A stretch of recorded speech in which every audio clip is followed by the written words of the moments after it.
Good morning everyone, my name is Sabina Grover and today I am going to tell you the use of has to and have to, यानी कि हमें has to और have to का use कहाँ करना है। मुझे कमरा साफ़ करना है, यानी कि मुझे कमरा साफ़ करना पड़ेगा।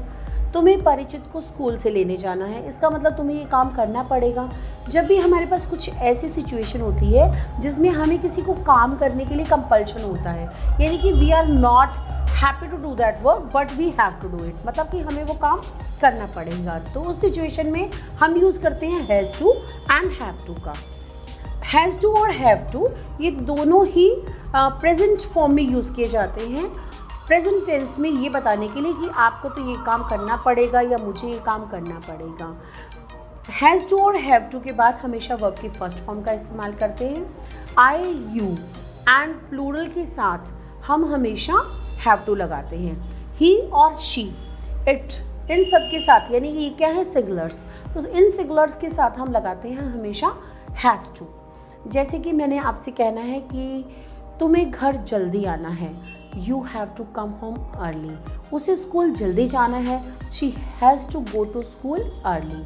जब हम नेगेटिव की बात करते हैं कि तुम्हें तो ये काम नहीं करना है, तुम्हें वो नहीं करना है, मतलब कि तुम्हारे साथ ये कोई कंपल्शन नहीं है कि तुम ये काम करोगे या नहीं करोगे, तो उस सिचुएशन में हम हैव नॉट और हैज़ नॉट का यूज़ नहीं करते हैं।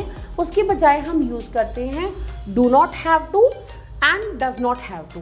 सो keep this in mind, do not have to and does not have to का यूज़ होता है। और एक बात और ध्यान में रखनी है कि डज नॉट हैव टू तो होता है, लेकिन डज नॉट हैज़ टू नहीं होता है और ना ही डू नॉट हैज़ टू होता है। So keep this in your mind.